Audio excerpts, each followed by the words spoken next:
In the past few months, I've fallen back into the habit of playing roguelike games practically non-stop. They're great time wasters and almost always feel extremely rewarding, fueling that just one more go mentality.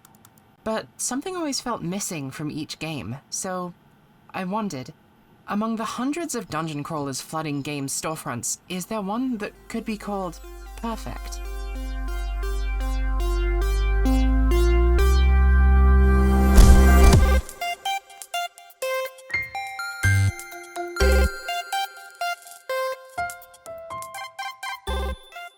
If you're the kind of person that enjoys a video game or two in their free time, then first of all, kudos for enjoying something that every adult in the 90s considered to be the epitome of the deadly sin of sloth, according to Dante and Virgil.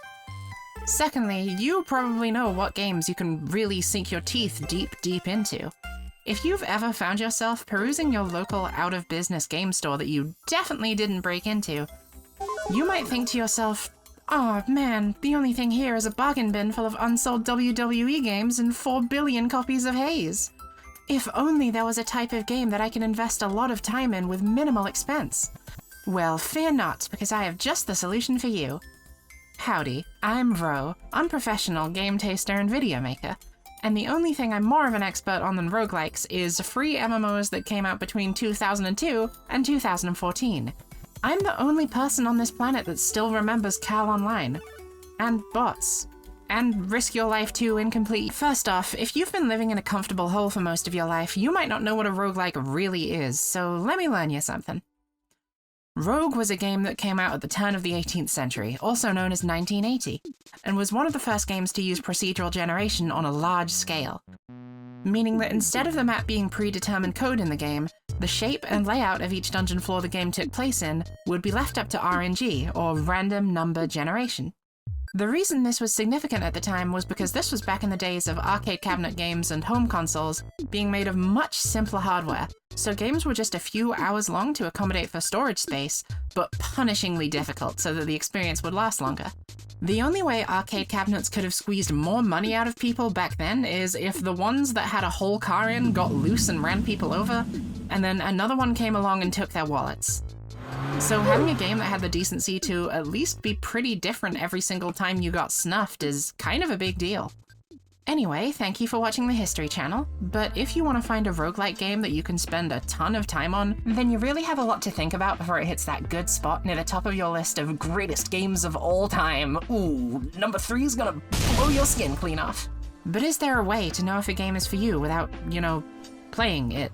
Luckily for you, I've spent the past few weeks developing a perfectly flawless 100% scientific calculation that will accurately determine which games you, imagine me pointing at the screen right now, you will get the most time and enjoyment out of.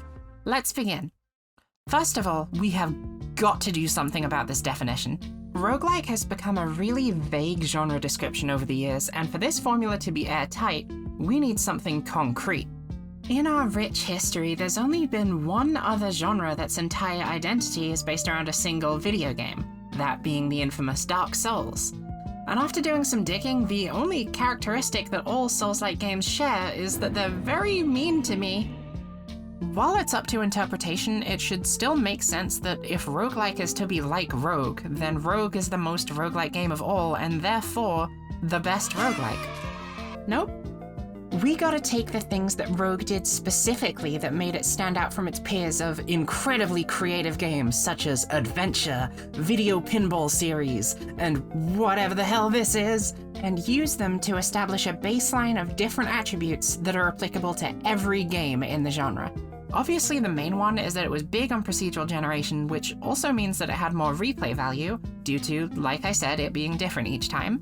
The only thing that wasn't unique but is an important addition is having permadeath, because, well, there's not much point in a game having procedural generation and then only getting to experience it once. Like, imagine going to a candy store and they say, "Today you get the mice," and so you buy the mice and then you're never allowed in the store again afterwards because it closes down. Now, some people say a roguelike has to be turn-based too, but do you know what I think is based? Oh, that was bad. How about the fact that like 90% of all games categorized under roguelike in the past nearly 10 years have had free movement? See how all these games let me move smooth and free, like a salamander or some kind of large worm? As for the games listed as traditional roguelike, well, my weekend shopping lists are longer than this. Look, the reason that Rogue is turn-based at all is because games back then still hadn't figured that stuff out yet. The only real-time games were ones with really simple controls, and people just didn't have the know-how or tech to make an RPG run in real time back in the 1680s, also known as the 1980s.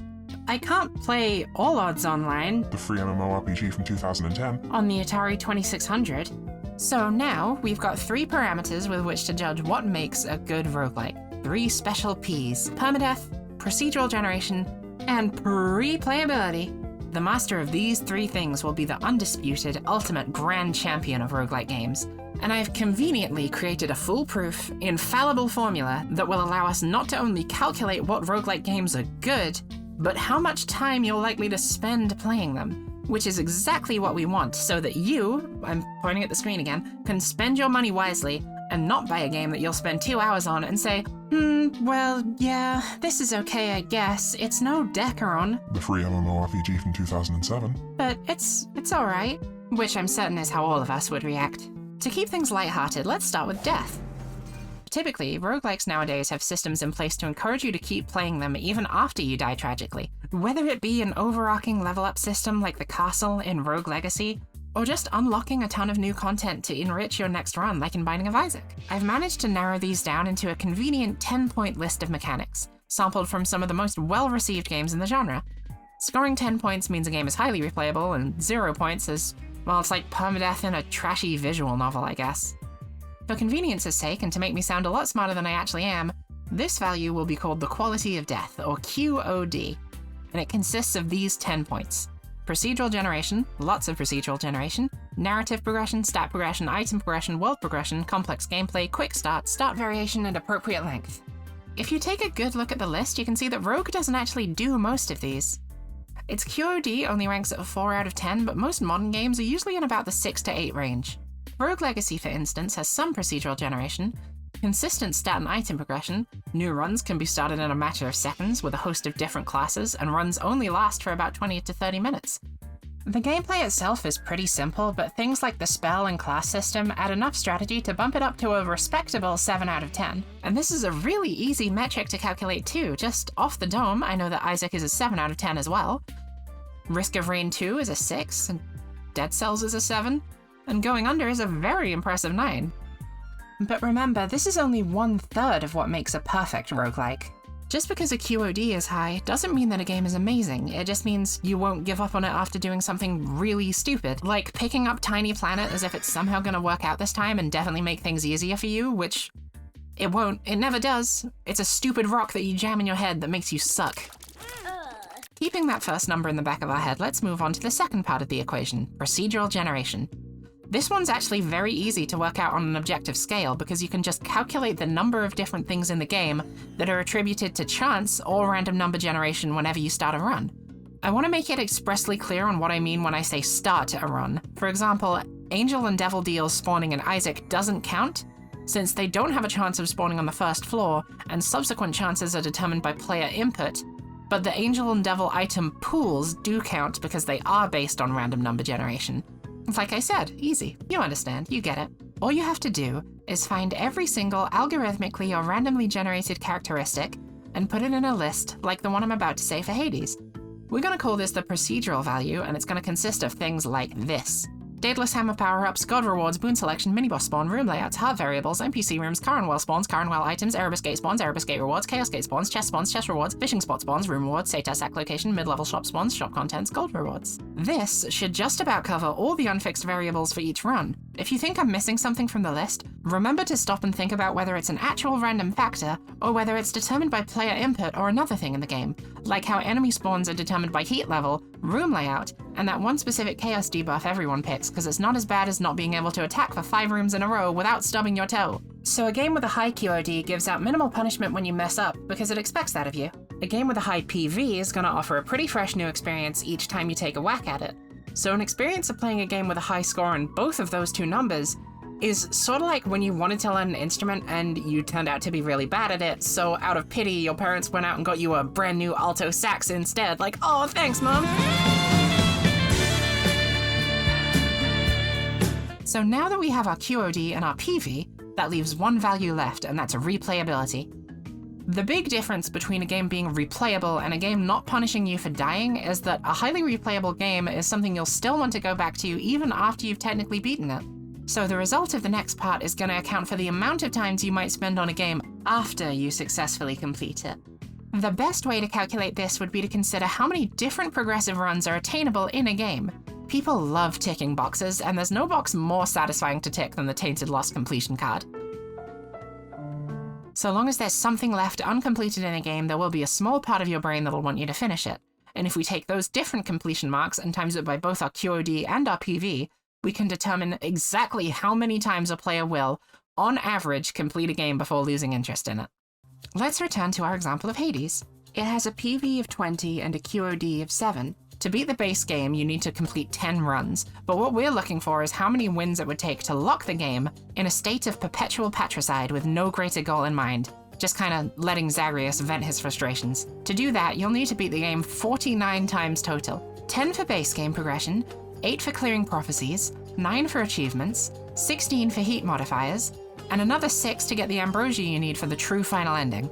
Technically, multitudes of these can be achieved in the same run, but my science just can't account for someone first trying Extreme Measures Hades at heat level 30, so to make it fair, for this section just assume that you can only attain one completion mark per run for every game you calculate. And now if we inject these numbers into this formula and convert the results into a percentage value, then we can see that you'll play Hades an average of 69 times after that first victory, near some 40 hours depending on your average runtime, which is not even including the time spent talking to NPCs, progressing the story, checking your codex, doing anything in the House of Hades, which includes leveling up at the mirror, practicing your music skills, or getting mad at the sheer concept of a chair, which would account for a solid 10 to 15 minutes per run. This brings the average playtime to around 45 to 50 hours, which, my god, it's accurate. It matches my own playtime and howlongtobeat.com as well. It actually worked. Okay, let's not get ahead of ourselves. We have to make sure it's not a fluke. I've got to try this on something else right now. Binding of Isaac Repentance has a QOD of 7 and a PV of 27. Considering the massive roster of 34 characters, all with a list of completion checkmarks, that means there's 225 total endings. Shove those numbers into the formula, and it turns out that on average, if you've beaten Isaac once, you'll continue to play it another 425 times. Which sounds like a lot, and it is. An average Isaac run can be anywhere from 20 minutes to an hour, and doing that 425 times would mean your average playtime would be in the hundreds of hours, which it is. Oh. Okay. And there you have it. With these quick calculations, you can determine whether a game will keep you invested long term. With the QOD representing the drive to see a game to completion, the PV showing us just how much value there is in playing the same thing over and over, as well as the combination of the two resulting in a pinpoint accurate metric for the average playtime of a game. Now all that's left is to play through, categorize, and organize every single roguelike into a numerical ranking to finally discover what the best in the genre really is. As soon as I figure out how to account for personal taste. Okay, yeah, so high numbers is good and all, but like, what if I just don't like how a game feels to play, or how it looks, or I can't get invested into it, or whatever? That throws this entire calculation out the window. Wait, but we're not looking for something based on personal taste. I'm just looking for the best roguelike based on the definition I established earlier in the video. I don't need to account for personal taste if I'm stating an objective truth. And the objective truth is that the perfect roguelike can't exist yet. It's physically impossible. In order for a roguelike to perfectly exemplify its definitions, then it'd have to randomly generate into practically an entirely different game every time you died, almost like WarioWare, but still have an upgrade system that benefits you throughout each of these games. It'd need to contain itself ad infinitum for optimal replayability, as if it were running on some kind of self-perpetuating fractal engine, and it just now hit me that the one game that truly represents roguelikes as a whole is the entirety of the roguelike genre itself. For what could be more infinitely replayable than failing one game and moving on to the next? What could be more rewarding than the intuitiveness learned from hours of skillful play? Would it be so daring a notion to suggest that the concept of a roguelike itself is the game? The moment you first laid your hands on Noita, the second you started that first run of Risk of Rain, the instant you killed your first emu all the way back in the 80s, you began playing the game. And you haven't stopped since. Roguelike is self-perpetuating. It became one of the biggest genres of the indie scene in the most recent years, one of the most pick-upable types of video games out there ever since the first of its name was designed all the way back in the 80s. Embedded in its code was a seed of a concept, of an idea that would grow and thrive on our desire to fight, grow, die, and repeat to the point that we are still doing it to this day. It's transcendent. Roguelike is the best roguelike. Though Risk of Rain 2 is pretty fun as well, especially if you have some friends. People like Noita a lot, though I haven't actually played that one. There's that one that came out on the PlayStation a while back.